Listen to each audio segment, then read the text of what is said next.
Hello students, in this video we will discuss introduction part of chapter 3, class 12th NCERT. Our chapter name is matrices. जो matrices हमारा word है ये हमारा matrix का plural form है, means singular form हमारी होगी matrix MATRIX और जो उसकी प्लूरल फॉर्म होगी वो होगी मैट्रिसेस MATRICES। तो ये मैट्रिक्स क्या होता है ये देखते हैं हम। मैट्रिक्स क्या होता है? एन ऑर्डर्ड रेक्टेंगुलर एरे होता है, means N ordered rectangular array होता है ऑफ नंबर्स का और फंक्शंस का।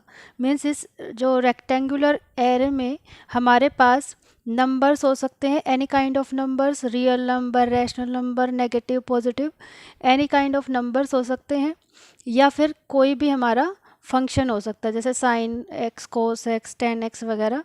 तो इस रेक्टेंगुलर एरे में हमारे पास कोई भी नंबर्स हो सकते हैं या फिर फंक्शंस भी हो सकते हैं।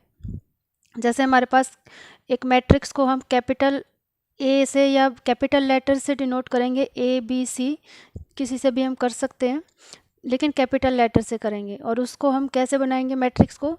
एक जो ये हमारे स्क्वायर ब्रैकेट टाइप से हम लगाते हैं और इनके अंदर कोई भी हम नंबर्स रख सकते हैं या फिर फंक्शंस रख सकते हैं। जैसे हमने यहाँ पे लिखा है -250√536, तो इसमें हमने सिर्फ नंबर्स रखे हैं और ये हमने एक रेक्टेंगुलर मतलब ऑर्डर्ड रेक्टेंगुलर एरे बनाया, तो इसको हम क्या बोलेंगे? मैट्रिक्स बोलेंगे। अब जो ये मैट्रिक्स है इसमें क्या होते हैं? रोज़ होते हैं और कॉलम्स होते हैं। तो यहाँ पे ये वाली जो हॉरिजॉन्टल लाइन होती है, हॉरिजॉन्टल लाइन में जो भी हमारे नंबर्स या फंक्शंस लिखे होते हैं उनको हम रोज़ बोलते हैं। यहाँ पे जैसे ये देखिए, ये एक रो है, ये भी एक रो है। और जो वर्टिकल लाइन होती है ये ऐसे, ये हमारे क्या होते हैं? कॉलम्स होते हैं। जैसे ये वाली एक वर्टिकल लाइन है, ये भी वर्टिकल लाइन है और एक ये भी वर्टिकल लाइन है। तो ये हमारे पास C1 column, C2 column, C3 column, इनको हम ऐसे डिनोट करेंगे। और ये रोज़ को हम क्या करेंगे? ये फर्स्ट रो है मीन्स R1 से डिनोट किया, ये सेकंड रो है ये R2 से डिनोट किया। तो ये एक रेक्टेंगुलर अरेंजमेंट्स होती है ऑफ नंबर्स एंड फंक्शंस। और ये क्या है, उसमें क्या होते हैं? रोज़ भी होते हैं और कॉलम्स भी होते हैं। नेक्स्ट आता है नंबर और फंक्शंस क्या होते हैं हमारे? जो भी इस रेक्टेंगुलर एरे में हमारे ये जो एलिमेंट, ये जो नंबर्स होते हैं या फिर ये जो फंक्शंस होते हैं, इनको हम क्या बोलते हैं? एलिमेंट्स बोलते हैं। मैट्रिक्स के एलिमेंट्स बोलते हैं। जैसे 2 प्लस आयोटा ये एक एलिमेंट है, 3 है ये एक एलिमेंट है, -1/2 ये भी एक एलिमेंट है मैट्रिक्स का।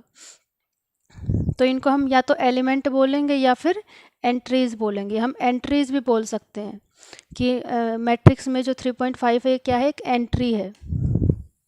अब बात आती है जो हॉरिजॉन्टल लाइन होती है एलिमेंट्स की, जो हमने अभी अभी कहा है कि ये जो हॉरिजॉन्टल लाइन होती है इसको हम क्या बोलेंगे? रोज बोलेंगे। और जो वर्टिकल लाइंस होती हैं ये हमारी होती हैं कॉलम्स। फिर हमने वही लिखा है कि प्लूरल फॉर्म ऑफ मैट्रिक्स क्या होती है? मैट्रिसेस होती है। फिर बात आती है ऑर्डर्ड ऑफ मैट्रिक्स, कि मैट्रिक्स किस ऑर्डर की है, हमें कैसे पता चलेगा? हमने यहाँ पे ऑर्डर ऑफ मैट्रिक्स देखने के लिए एक ए मैट्रिक्स ली है, ए नाम की।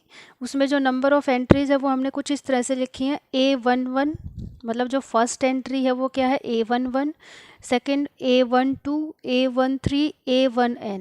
मीन्स ये जो फर्स्ट रो है यहाँ पे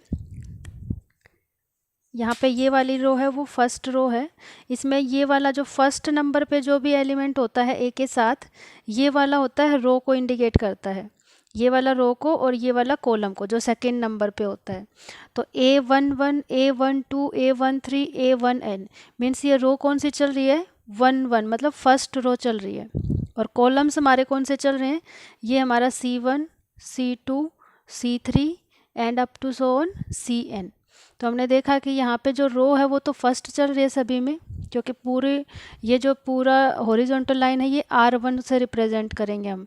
और जो ये वाली चीज़ें हैं ये हम C1, C2, C3, Cn तक, मतलब ये कॉलम्स को रिप्रेजेंट कर रहे हैं। जो सेकंड एंट्री है यहाँ पे A1 और ये जो दूसरा 1 है ये कॉलम को रिप्रेजेंट कर रहा है। इसी तरह से ये वाला 1 रो को और ये जो सेकंड है ये कॉलम को, किस सेकंड कॉलम की बात हो रही है?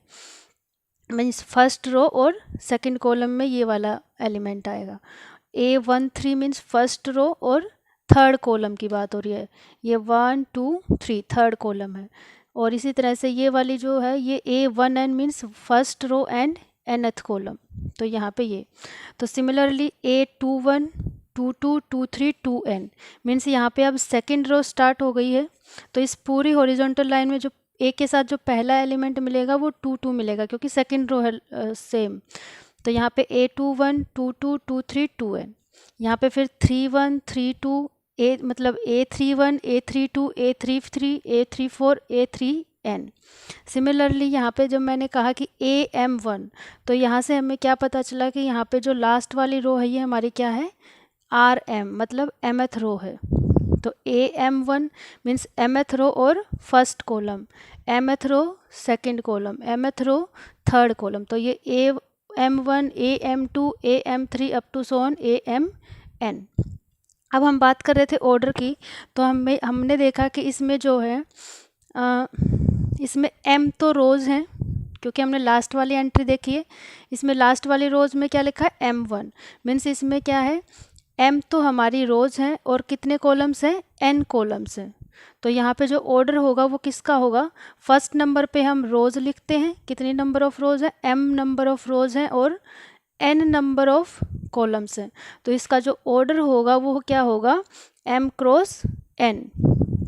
और इस पूरी मैट्रिक्स को हम इससे भी डिनोट कर सकते हैं, ब्रैकेट में हमने लिखा AIJ और यहाँ पे जो ऑर्डर है वो m क्रॉस n है।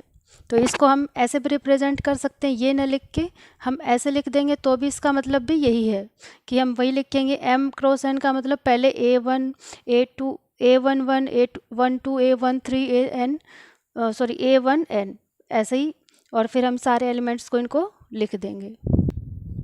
अगर हमारे पास कोई मैट्रिक्स इस टाइप से लिखी है, किसी मैट्रिक्स A को हमने ऐसे लिख दिया AIJ और 2 क्रॉस 2, यहाँ पे 2 क्रॉस 2 का मतलब है ये 2 बाई 2 की मैट्रिक्स है, और ये जो I है ये रोज़ को, नंबर ऑफ़ रोज़ को डिनोट करेगा, और ये जो J है ये कॉलम्स को रिप्रेजेंट करेगा। तो यहाँ पे हमें क्या बनाना है, 2 इंटू 2 की 2 बाई 2 की हमें मैट्रिक्स बनानी है। तो हम क्या करेंगे, पहले फर्स्ट रो हमें 2 तो रोज़ लेनी है, तो मीन्स R1 रो चाहिए और हमें R2 2 रोज़ चाहिए और 2 ही कॉलम चाहिए। तो हमने एंट्रीज लिखना स्टार्ट किया। यहाँ पे ये देखो A11 means first row first column है, A12 का मतलब फर्स्ट रो सेकंड कॉलम, फिर A21 second row first column, A22 second row second column. तो हमने ये एंट्रीज डाल दी इसमें, ये हमारी जो स्टैंडर्ड फॉर्म बन गई 2 बाई 2 मैट्रिक्स की। अब हम अगर हमारे पास 3 क्रॉस 4 की हमें बनानी हो, 3 बाई 4 की मैट्रिक्स बनानी हो, और हमें ऐसे गिवन है कि AIJ और बाहर 3 क्रॉस 4, तो हम कैसे बनाएंगे यहाँ पे। अब की बार हमें कितनी रोज चाहिए, 3 रोज चाहिए। यहाँ पे जो फर्स्ट नंबर पे एंट्री होती है ये रोज की होती है, 3 हमें रो बनानी है और हमें 4 कॉलम्स बनाने हैं। यहाँ पे जगह नहीं तो मैं नीचे लिख देती हूँ C1 C2 C3 and C4। हमें कितने चाहिए, 4 कॉलम चाहिए, C1 C2 C3 C4। यहाँ पे जो वर्टिकल लाइंस बनेंगी वो हमने बताया था कॉलम्स होती हैं, जो हॉरिजॉन्टल लाइन होंगी वो रोज होती हैं। तो हम एंट्रीज लिखना स्टार्ट करते हैं। First row first column, first row second column, first row third column, first row fourth column. Similarly second row first column, second row second column, second row third column, second row fourth column, फिर third row first column, third row second column, third row third column, third row fourth column, and similarly fourth row first column, fourth row second column, fourth row third column, and fourth row fourth column. तो I hope आपको ये समझ में आया होगा कि हम इस तरह से एंट्रीज लिखते हैं या एलिमेंट्स लिखते हैं, 3 बाई 4 की मैट्रिक्स हो या 2 बाई 4 की हमें मैट्रिक्स गिवन हो। अब बात आती है कि नंबर ऑफ़ एलिमेंट्स कितने होंगे। अगर हमारे पास m क्रॉस n ऑर्डर की मैट्रिक्स है तो उसमें इस एरे में नंबर ऑफ़ एलिमेंट्स कितने होंगे। तो हमारे पास जो नंबर ऑफ़ एलिमेंट्स होंगे, जितने भी ऑर्डर की हमारी मैट्रिक्स है उनका जो मल्टीप्लिकेशन है वही हमारा नंबर ऑफ़ एलिमेंट्स होंगे। मीन्स अगर m क्रॉस n ऑर्डर की मैट्रिक्स है तो m इंटू n एलिमेंट्स होंगे। और अगर हमारे पास जैसे 3x4 ऑर्डर की मैट्रिक्स है तो उसमें जो नंबर ऑफ़ एलिमेंट्स होंगे उस मैट्रिक्स में वो हमारे क्या होंगे, 3 इंटू 4 मीन्स 12 एलिमेंट्स होंगे टोटल उस मैट्रिक्स के अंदर। फिर है कि how to construct a matrix of 2x2, या फिर मतलब किसी भी ऑर्डर की मैट्रिक्स को हम कैसे कंस्ट्रक्ट कर सकते हैं। Whose elements are given by this, और इसके जो एलिमेंट्स हैं वो कुछ इस तरह से डिफाइन है कि A I J is equal to 1/2 modulus I minus 3j। यहाँ पे जो आई है वो हम क्या कर रहे हैं, रो से रिप्रेजेंट करेंगे, और जो जे है वो क्या है, कॉलम को रिप्रेजेंट करता है। तो पहले तो जो 2x2 की मैट्रिक्स हमें बनानी है उसको हम एज ए स्टैंडर्ड फॉर्म में या जनरल फॉर्म में पहले लिख लेते हैं।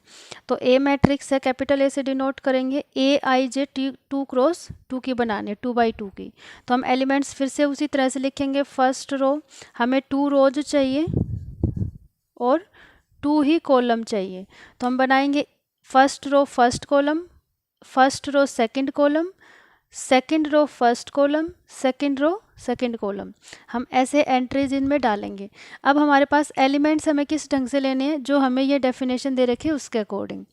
तो हम यहाँ पे आई जे की जगह पे क्या रखेंगे, ये वाला। हम इस एलिमेंट को पता करना चाह रहे हैं कि फर्स्ट रो फर्स्ट कॉलम में, फर्स्ट रो और फर्स्ट कॉलम में यहाँ पे क्या एलिमेंट आएगा, इसके अकॉर्डिंग। तो यहाँ पे जो i और j है दोनों की जगह पे हम क्या रखेंगे, फर्स्ट नंबर पे हमने कहा रो होती है, सेकंड नंबर फर्स्ट नंबर पे हम i को रिप्रेजेंट करते हैं, सेकंड नंबर वाले को j से। तो यहाँ पे i और j की दोनों की सेम वैल्यू है 1 1, तो हमने यहाँ पे पुट किया i की जगह पे 1 और j की जगह पे भी 1, तो 1 1 a 1 1 क्या बनेगा 1/2। i की जगह पे वैल्यू है 1 माइनस 3, j की वैल्यू भी क्या है 1। तो सॉल्व करने के बाद ये क्या आ जाएगा 1/2 मॉड्यूलस में 1 माइनस 3, तो वही लिख दिया 1 माइनस 3, 1/2 ये बनेगा मॉड्यूलस -2, और मॉड्यूलस में जो नेगेटिव साइन होता है वो पॉजिटिव बन के बाहर आता है अपॉन 2 ये वाला, तो ये क्या हो जाएगा 1। तो इट मीन्स जो a11 है हमारा उसकी जो वैल्यू आएगी वो क्या आएगी 1। तो हम लास्ट में ये चारों वैल्यूज़ निकाल के ऐसे ही, और लास्ट में हम यहाँ पे इनकी वैल्यूज़ पुट कर देंगे तो हमारी मैट्रिक्स कंस्ट्रक्ट हो जाएगी। तो फिर हमें चाहिए A12, मीन्स हमें अब इसका पता लगाना है A12 का, फर्स्ट रो सेकंड कॉलम का। तो A12 का मतलब यहाँ पे I की वैल्यू तो है 1 और जो J की वैल्यू है वो क्या है 2, मीन्स फर्स्ट नंबर पे I की वैल्यू होती है, सेकंड नंबर पे J की वैल्यू होती है। तो यहाँ पे अब की बार I की वैल्यू है 1 और J की वैल्यू है 2, तो यहाँ पे I की वैल्यू 1 रखेंगे और J की वैल्यू 2 रखेंगे। तो यहाँ पे बनेगा 1/2, I की जगह पे 1 रखा, -3 इंटू J की वैल्यू क्या रखेंगे 2, तो ये वाले 2 रख दिया। सॉल्व करने के बाद 1/2 मॉड्यूलस में ये बन जाएगा 1 माइनस 3 2 जा 6, 1/2 ये 1 माइनस 6 क्या होगा मॉड्यूलस में -5, और मॉड्यूलस से जब बाहर आएगा तो प्लस का होके आएगा, तो 5/2। तो हमें जो A12 की जो वैल्यू है वो हमें क्या मिल गई 5/2। तो यहाँ पे हम क्या पुट करेंगे लास्ट में 5/2। सिमिलरली हमें अब की बार निकालना है A21। तो यहाँ पे जब 21 निकालेंगे तो यहाँ पे जो I की वैल्यू है वो तो हम रखेंगे 2 और J की वैल्यू रखेंगे 1, तो ये बन जाएगा 1/2, I की जगह पे रखेंगे 2 -3 इंटू J की वैल्यू रखेंगे 1, और ये सॉल्व होके 1/2 ये हो जाएगा 2 माइनस 3 1 जा 3, 1/2, और ये मॉड्यूलस में रहेगा -1 और -1 बाहर आके 1/2 बन जाएगा, मॉड्यूलस में माइनस ख़त्म हो जाता है। फिर लास्ट में A22 मीन्स ये वाली एंट्री रहती है। तो अब की बार I की वैल्यू भी 2 है और J की वैल्यू भी 2 ही है, तो हम रखेंगे 1/2, I की वैल्यू 2 रखा, -3 इंटू J की वैल्यू भी 2। सॉल्व करने के बाद 1/2 ये बन जाएगा 2 माइनस 3 2 जा 6, और ये बनेगा 1/2, ये 2 में से 6 जाएंगे माइनस का 4, और ये बनेगा 4/2, क्योंकि मॉडुलस फिर से माइनस को ख़त्म कर देगा, तो 4/2 का मतलब 2 आ गया। तो लास्ट में जब हम यहाँ पे इस मैट्रिक्स ए को हमें कंस्ट्रक्ट करना था, तो इनकी जगह पे हम वैल्यूज़ पुट कर देंगे। A11 की वैल्यू आई थी 1, तो हमने यहाँ पे लिख दिया 1। हम इसी ऑर्डर में पुट करेंगे जैसे हमने यहाँ पे लिखा है, आगे पीछे कर देंगे तो फिर गलत हो जाएगा। तो यहाँ पे A12 की वैल्यू है 5/2, तो हमने यहाँ पे लिख दिया 5/2। इसी तरह से A21 की वैल्यू आई है हमारी 1/2, तो हमने यहाँ पे लिख दिया 1/2, और A22 की वैल्यू हमारी लास्ट में आई है 2, तो यहाँ पे रख दिया 2। तो ये हमारी एक A मैट्रिक्स कंस्ट्रक्ट हो गई 2x2 ऑर्डर की। तो इस तरह से हम कोई भी गिवन मैट्रिक्स कंस्ट्रक्ट कर सकते हैं अगर हमें उनका एलिमेंट्स की फॉर्मेशन गिवन हो कि किस तरह से हमें एलिमेंट्स लेने हैं। तो किसी भी ऑर्डर की हम ऐसे कंस्ट्रक्ट कर सकते हैं, 3x4 की, 4x3 की, या किसी भी ऑर्डर की। अब हम देखते हैं कि टाइप्स ऑफ मैट्रिसेस कितनी टाइप की मैट्रिसेस होती हैं। तो उसमें जब नंबर 1 देखेंगे हमारा, सबसे पहला होता है कॉलम मैट्रिक्स। तो कॉलम मैट्रिक्स क्या होती है?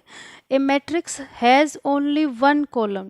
जिस मैट्रिक्स में केवल एक ही कॉलम होगा उसको हम बोलेंगे कॉलम मैट्रिक्स। जैसे कि जो इसकी स्टैंडर्ड फॉर्म होगी वो क्या होगा, कोई मैट्रिक्स ए से हम कैपिटल लेटर से डिनोट करते हैं, और उसमें एलिमेंट्स किस टाइप के होंगे, AIJ टाइप के। यहाँ पे जो आई है वो नंबर ऑफ रो को रिप्रेजेंट करेंगी, और ये जो जे है वो कॉलम को।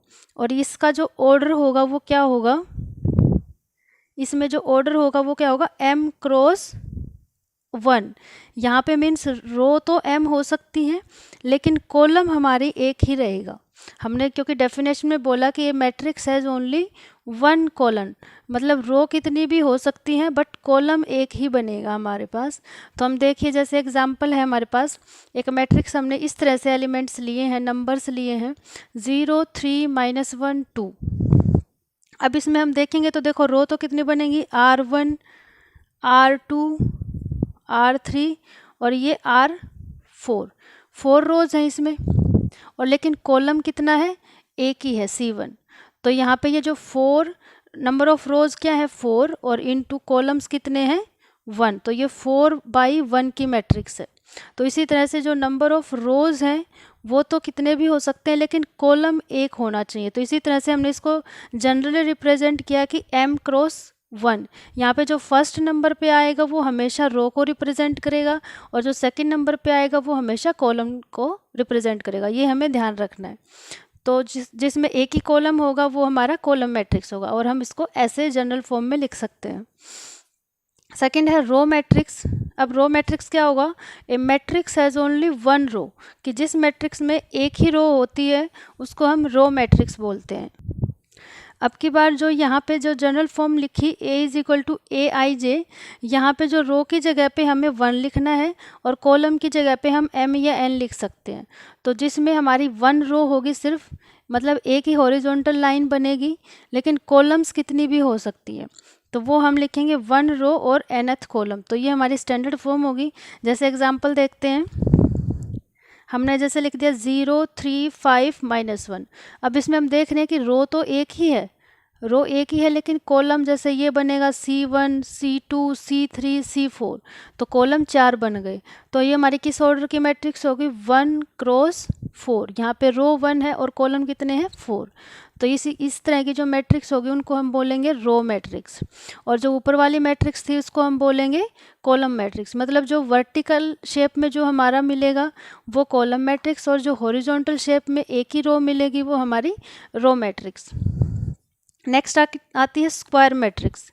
तो एक मैट्रिक्स हम स्क्वायर मैट्रिक्स कब बोलेंगे, जब उसमें नंबर ऑफ रोज और नंबर ऑफ कॉलम्स अगर इक्वल हो तो हम उस मैट्रिक्स को बोलेंगे स्क्वायर मैट्रिक्स। फॉर एग्जांपल, जैसे हमने यहाँ पे इसकी जनरल फॉर्म हम कैसे लिखेंगे, एक मैट्रिक्स ए मैट्रिक्स को रिप्रेजेंट कैसे करेंगे, AIJ, और यहाँ पे जो ऑर्डर होगा वो यहाँ पे M×M होगा।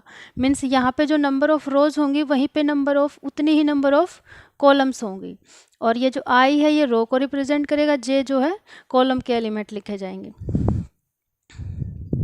तो यहाँ पे देखिए ए क्या हो जाएगा, हमने लिया था जैसे 3 - 1 2 5। अब हमें दिख रहा है कि यहाँ पे 2 तो रोज़ हैं और 2 ही कॉलम है, तो ये 2/2 की मैट्रिक्स है। और ऐसी मैट्रिक्स को हम स्क्वायर मैट्रिक्स कहते हैं। जैसे 3/3 की हम कोई मैट्रिक्स ले सकते हैं, 4/4 की। मीन्स जो जितने नंबर ऑफ कॉलम्स होंगे उतने नंबर ऑफ रोज़ होनी ज़रूरी होती हैं, तो हम उस तरह की मैट्रिक्स को बोल देंगे स्क्वायर मैट्रिक्स। नेक्स्ट आता है डायगोनल मैट्रिक्स। अब डायगोनल मैट्रिक्स होने के लिए सबसे पहला काम है कि मैट्रिक्स को स्क्वायर मैट्रिक्स होना चाहिए। जब स्क्वायर मैट्रिक्स होगी तभी हम डायगोनल की बात करेंगे, वरना नहीं हो सकता कोई भी। तो देखिए डायगोनल मैट्रिक्स के लिए पहले मैट्रिक्स का स्क्वायर होना ज़रूरी है, मतलब नंबर ऑफ रोज और नंबर ऑफ कॉलम्स इक्वल होना ज़रूरी है। तो डेफिनेशन ये है कि A square matrix is set to be diagonal if it's non diagonal elements are zero. Non diagonal elements की बात मतलब क्या है कि यहाँ पे जैसे हमारे पास जैसे ये एक मैट्रिक्स है।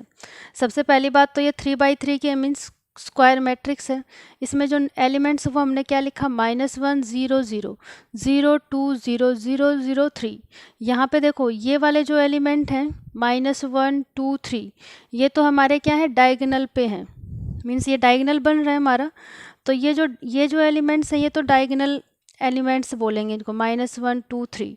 लेकिन जो नॉन डायगोनल एलिमेंट्स हैं, मीन्स जो इस लाइन को छोड़ के जो यहाँ पे और ये जो नंबर है, ये हमारे ये जो एलिमेंट्स हैं ये ज़ीरो होने चाहिए। मीन्स जो डायगोनल पे एलिमेंट्स हैं वो हमारे नॉन ज़ीरो होने चाहिए, बट ये जो यहाँ पे हैं ये सारे ज़ीरो होने चाहिए हमारे। तो हम इसको क्या बोलेंगे, इसको हम बोलेंगे डायगोनल मैट्रिक्स। जैसे हमारे पास ये देख लो बी मैट्रिक्स में यहाँ पे -1 है 2 है, ये एक डायगोनल बन रहा है। बाकी के जो एलिमेंट बनेंगे ये और ये हमारा ज़ीरो है। तो डेफिनेशन कुछ इस तरह से बनेगी कि कोई बी मैट्रिक्स से हमने रिप्रेजेंट किया, बी से मैट्रिक्स को AIJ, ये M क्रॉस M की है, मतलब स्क्वायर मैट्रिक्स तो होगी। अब यहाँ पे एक कंडीशन है कि AIJ ज़ीरो होगा, कब होगा, when I not equal to J।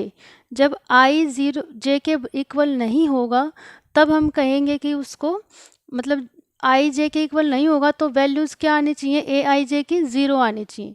जैसे कि हमने ये वाली मैट्रिक्स ले ली स्टैंडर्ड फॉर्म वाली, 3/3 की मैट्रिक्स लिया। ये हमारे पास क्या है, A11 1 2 A13, A21 A22 A23 A31 A32 A33। अब यहाँ पे जो ये वाले एलिमेंट हैं A11 A22 A33, ये हमारे क्या हैं, डायगोनल्स के एलिमेंट हैं। और यहाँ पे जो ये नॉन डायगोनल एलिमेंट है जैसे A12 A13 A23, इनकी जो वैल्यूज़ होंगी वो कह रहा है कि ज़ीरो होनी चाहिए। मीन्स यहाँ पे देखो AIJ जो एलिमेंट बनेंगे वो जो यहाँ पे 1 1 2 2 means I is equal to J के इक्वल है। यहाँ पे I की वैल्यू भी 1 है, J की भी वैल्यू 1 है। यहाँ पे फिर से I की वैल्यू भी 2 है, J की वैल्यू भी 2 है। यहाँ पे I की वैल्यू भी 3 है और J की वैल्यू भी 3 है। मीन्स जहाँ पे I is equal to J होगा वो तो क्या होंगे, नॉन ज़ीरो या ज़ीरो भी हो सकते हैं। लेकिन यहाँ पे ये जो नॉन ज़ीरो है, मीन्स जहाँ पे I not equal to J है, मीन्स यहाँ पे I 1 है J 2 है, यहाँ पे I 1 है और J 3 है, मीन्स I J के इक्वल नहीं है। तो जब भी I की वैल्यू J के इक्वल नहीं होगी तब हमारा जो एलिमेंट है, जो हमारा I J है, वो हमारा क्या होना चाहिए, ज़ीरो होना चाहिए। जब I not equal to J है, मीन्स यहाँ पे जो वैल्यूज़ होंगी वो ज़ीरो होनी चाहिए हमारी। इनकी जगह पे यहाँ पे हमारी नॉन ज़ीरो या ज़ीरो वैल्यू चल सकती है, लेकिन यहाँ पे मस्ट है कि यहाँ पे जो नॉन डायगोनल एलिमेंट है वो हमारे क्या होने चाहिए, ज़ीरो ही होने चाहिए। तो वही डेफिनेशन में कहा है कि AIJ ज़ीरो होगा when I not equal to J, कि जब I J के इक्वल नहीं होगा तो जब वो वाले एंट्रीज जो होंगी वो हमारी ज़ीरो होनी चाहिए। तो यहाँ पे इस डायगोनल को छोड़ के ये जो सारी एंट्रीज हैं वो है ज़ीरो, तो इसलिए हम इसको क्या बोलेंगे, डायगोनल मैट्रिक्स। तो फिर से हम देख लेते हैं, A square matrix is set to be diagonal if it's non diagonal elements are zero. Next आता है हमारा स्केलर मैट्रिक्स। अब स्केलर मैट्रिक्स के लिए भी क्या होना चाहिए, एक तो मैट्रिक्स को स्क्वायर होना चाहिए और प्लस डायगोनल मैट्रिक्स भी होना चाहिए। मीन्स जो नॉन डायगोनल एलिमेंट्स हैं वो ज़ीरो भी होने चाहिए और एक मैट्रिक्स है वो स्क्वायर तो होनी चाहिए। तो देखो एक बी मैट्रिक्स जो हमने बी आई जे से रिप्रेजेंट किए हैं इनके एलिमेंट्स को, एन क्रॉस एन की है, मतलब स्क्वायर मैट्रिक्स है, उसको हम स्केलर मैट्रिक्स कब कहेंगे, is said to be scalar matrix if कब होगा, बी आई जे मीन्स ये जो एंट्रीज बनेंगे, जो एलिमेंट्स होंगे वो ज़ीरो होने चाहिए। कब होने चाहिए zero, when I not equal to J, कि जब आई जे के इक्वल नहीं होगा, मीन्स जो जैसे हमने यहाँ पे बताया था कि आई यहाँ पे जे के इक्वल नहीं है, तो जब भी आई जे के इक्वल नहीं होगा तो हमारी जो एंट्रीज हैं यहाँ पे ये वाले जो एलिमेंट हैं ये ज़ीरो होने चाहिए। और B I J is equal to K, और मतलब जब आई जे के इक्वल होगा, मीन्स यहाँ पे जो 1 1 2 2 3 3 वाली जो कंडीशन होगी जहाँ पे आई जे के इक्वल होता है, तो वहाँ पे सम स्केलर होना चाहिए, मतलब कोई भी नंबर होना चाहिए, कांस्टेंट नंबर, लेकिन यहाँ पे जो नंबर होगा वही नंबर यहाँ पे और यहाँ पे, मतलब सेम नंबर होना चाहिए। यहाँ पे जैसे 3 है तो तीनों ही जगह पे डायगोनल पे 3 3 होना चाहिए, 2 है तो 2 2 2 ही होना चाहिए। तो यहाँ पे जो बी आई जे है वो के होगा जब I is equal to J होगा, मतलब जब आई और जे की वैल्यू इक्वल होंगी, जैसे ए 1 1 ए 2 2 ए 3 3, तो यहाँ पे हमारा कोई भी के होना चाहिए, मतलब कोई भी कांस्टेंट नंबर होना चाहिए, सेम नंबर, तो तब हम क्या बोलेंगे, उसको स्केलर मैट्रिक्स बोलेंगे। डायगोनल मैट्रिक्स में हमारे पास यहाँ पे कोई भी नंबर हो सकते थे, डिफरेंट नंबर हो सकते थे, लेकिन स्केलर मैट्रिक्स में और डायगोनल में यही एक फ़र्क है कि स्केलर में जो एलिमेंट्स होंगे डायगोनल पे वो सेम कांस्टेंट होगा, कोई ना कोई इक्वल कांस्टेंट होगा, लेकिन जो डायगोनल है वहाँ पे एलिमेंट्स जो होंगे, डायगोनल पे जो एलिमेंट्स होंगे वो अलग अलग हो सकते हैं। तो हम इसको भी, जैसे ये एग्जांपल लिया था कि किसी कोई मैट्रिक्स है ए, उसमें एक ही एलिमेंट है 3, तो ये किसके ऑर्डर की है, 1 क्रॉस 1 की है। 1 क्रॉस 1 मतलब स्क्वायर मैट्रिक्स तो है, सेम नंबर ऑफ रोज और सेम नंबर ऑफ कॉलम्स है इसमें, तो ये वाली जो मैट्रिक्स है इसको भी हम क्या बोल सकते हैं, स्केलर मैट्रिक्स बोल सकते हैं, क्योंकि इसमें एक ही एलिमेंट है, वो भी कोई ना कोई कांस्टेंट है, तो ये भी हमारा स्केलर मैट्रिक्स बन जाएगा। नंबर 6 हमारा आइडेंटिटी मैट्रिक्स। अब आइडेंटिटी मैट्रिक्स क्या होता है, इसमें भी हमारा एक तो पहली बात तो मैट्रिक्स को स्क्वायर होना चाहिए, सेम ऑर्डर की होनी चाहिए, मतलब नंबर ऑफ कॉलम्स और नंबर ऑफ रोज इक्वल होने चाहिए।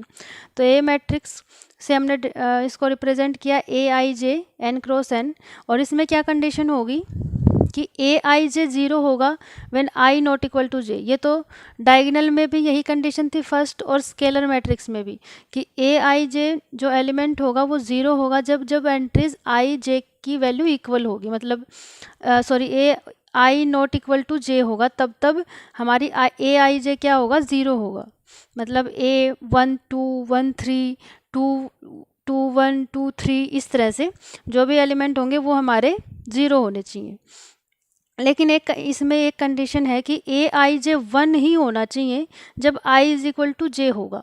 मीन्स यहाँ पे जो डायगोनल एलिमेंट्स थे ए 1 1 ए 2 2 ए 3 3, यहाँ पे हमारा देखो, यहाँ पे तो कोई भी स्केलर हो सकता था, 2 3 5 -1 कुछ भी हो सकता था, लेकिन यहाँ पे सिर्फ 1 ही होना चाहिए।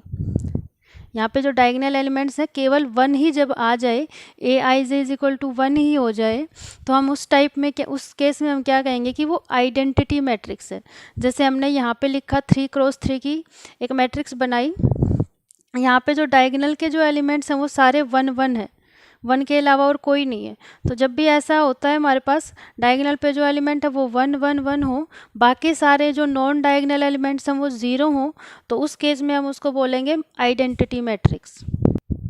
इसी तरह से हम 2 क्रॉस 2 की भी मैट्रिक्स देख सकते हैं, 2 बाई 2 की, यहाँ पे 1 0 0 1 मीन्स डायगोनल पे जो एंट्रीज हैं वो 1 1 है, और नॉन डायगोनल पे जो एंट्रीज हैं वो 0 हैं, तो ये भी सेटिस्फाई कर रहा है आइडेंटिटी मैट्रिक्स। सिमिलरली जो ये एक सिंगल एलिमेंट है 1, ये भी एक आइडेंटिटी मैट्रिक्स है, क्योंकि 1 क्रॉस 1 की है और इसमें एक ही एलिमेंट है, तो इसको हम आइडेंटिटी मैट्रिक्स भी बोल सकते हैं। तो इससे हमने क्या कंक्लूजन निकाला कि एक आइडेंटिटी मैट्रिक्स को हम एक स्केलर मैट्रिक्स बोल सकते हैं, मीन्स ऊपर वाली जो मैट्रिक्स स्केलर थी, आइडेंटिटी मैट्रिक्स को हम स्केलर मैट्रिक्स बोल सकते हैं, लेकिन हर स्केलर मैट्रिक्स आइडेंटिटी हो वो ज़रूरी नहीं है, क्योंकि देखो ये स्केलर की कंडीशन को तो सेटिस्फाई कर रहा है कि नॉन डायगोनल एलिमेंट 0 होने चाहिए, मैट्रिक्स हमारी स्क्वायर मैट्रिक्स होनी चाहिए, और जो डायगोनल पे एलिमेंट होंगे वो कोई स्केलर होना चाहिए, लेकिन सेम इक्वल स्केलर होना चाहिए, मतलब सेम जगह पे, यहाँ पे तीनों जगह सेम एंट्री होनी चाहिए। तो वो तो स्केलर वाली कंडीशन को तो सेटिस्फाई करा है, लेकिन हर स्केलर मैट्रिक्स को हम आइडेंटिटी नहीं बोलेंगे, क्योंकि अगर यहाँ पे देखो जैसे हमने यहाँ पे 3 3 3 रख दिया तो ये आइडेंटिटी तो नहीं बनेगा, क्योंकि आइडेंटिटी ये कहती है कि यहाँ पे जो डायगोनल के एलिमेंट है वो 1 1 1 ही होने चाहिए। तो इसी तरह से जो आइडेंटिटी है वो स्केलर मैट्रिक्स है, बट स्केलर मैट्रिक्स को हम आइडेंटिटी मैट्रिक्स नहीं कह सकते। नेक्स्ट आता है हमारा ज़ीरो मैट्रिक्स। अब ज़ीरो मैट्रिक्स में सारे एलिमेंट किसी भी मैट्रिक्स के अगर ज़ीरो हैं तो हम उसको बोलेंगे ज़ीरो मैट्रिक्स। अब इस मैट्रिक्स में हमारा जो मैट्रिक्स है वो स्क्वायर होना ज़रूरी नहीं है, ये किसी भी टाइप की मैट्रिक्स हो सकती है। तो यहाँ पे जैसे ये वाले 0 एक सिंगल एलिमेंट है, ये 2x2 की मैट्रिक्स है, इसमें सारे एलिमेंट्स क्या हैं, 0 है। ये कितने की है, इसमें 2 रोज़ हैं और 1 2 3 3 कॉलम्स हैं, तो ये 2x3 की है। तो देखा यहाँ पे जो स्क्वायर मैट्रिक्स नहीं है, इसमें ज़ीरो मैट्रिक्स में स्क्वायर मैट्रिक्स होना ज़रूरी है नहीं है, मीन्स नंबर ऑफ़ रोज़ और नंबर ऑफ़ कॉलम्स अलग अलग हो सकते हैं, लेकिन सारे एलिमेंट्स 0 होने चाहिए मैट्रिक्स के जो भी एलिमेंट्स हैं।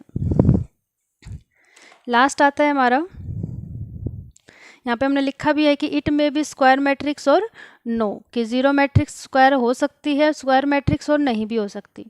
लास्ट टॉपिक हमारा इक्वलिटी ऑफ मैट्रिक्स, मतलब दो मैट्रिसेस को हम इक्वल कब कहेंगे, तो उसके लिए दो कंडीशंस हैं। जैसे कोई मैट्रिक्स ए है उसको हमने AIJ से रिप्रेजेंट किया, और बी मैट्रिक्स को BIJ टाइप के इसमें एलिमेंट्स होंगे।